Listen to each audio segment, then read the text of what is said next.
maqaasaa faarsuu malee kan biraa maal jennare ijoollee isaa nu godhate mana isaatti nu galfate Yerusaalem ishee haaraa kan eenyumtu hin arganne gooftaa keenya nuuf qopheesse akkamittiin dagannare dhaalli keenya nu qaqqabe akka boota darbanii jajjabaadhu tarkaanfadhu lammii koo hin dadhabini hin ulfaatu fannoon gooftaa baatadhuu siif qoricha gaafa lafarraa xumurte gooftaatu qabeessi galcha.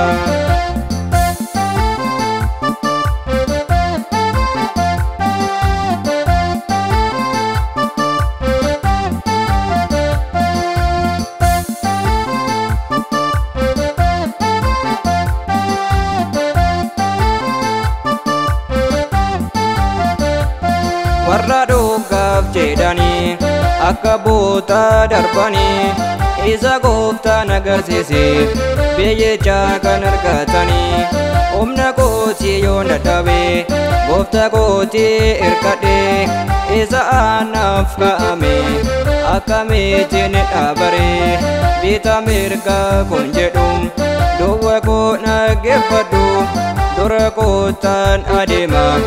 amma gooftaan natti dhufu tolatee nama kennamu itti miidhama malee jabaadhu yaa nama gooftaa deebsa kee kan jalqabde maqaasaa faarsuu malee kan biraa maal jennare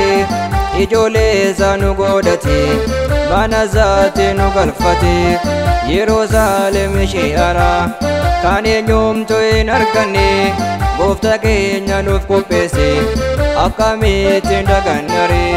dhaalli keenya nu qaqqabe akka boota darbanii jajjabaadhu tarkaanfadhu lammii koo hin dadhabini hin ulfaatu fannoon gooftaa baatadhuu siif qoricha gaafa lafarraa xumurte gooftaatu qabeessi galcha.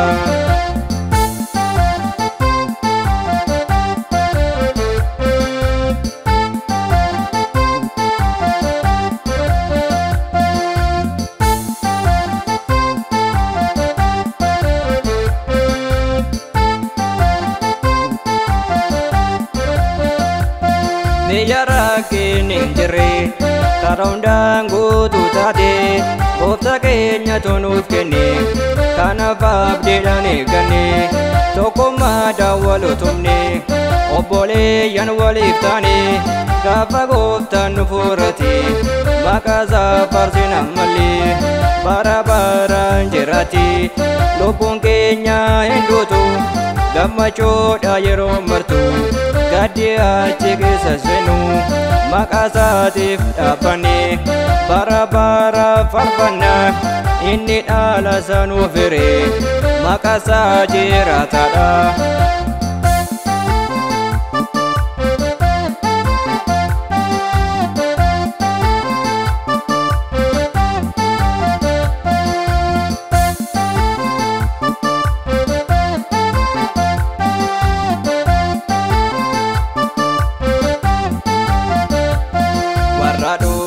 jedhanii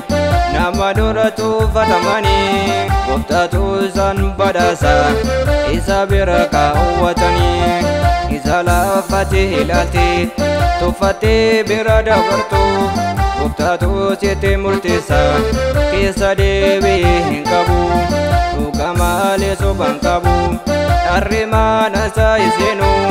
kan ammeenya rakkatu gooftaa bira qoodan qabdu ibidichaatti galtee lubbuu kee maanguggubda as deebi'ee gara isaatti gooftaan si eegaa jira maqaasaa faarsuu malee kan biraa maal jennare ijoollee isaa nu godhate mana isaatti nu galfate Yerusaalem ishee haaraa kan eenyumtu hin arganne gooftaa keenya nuuf qopheesse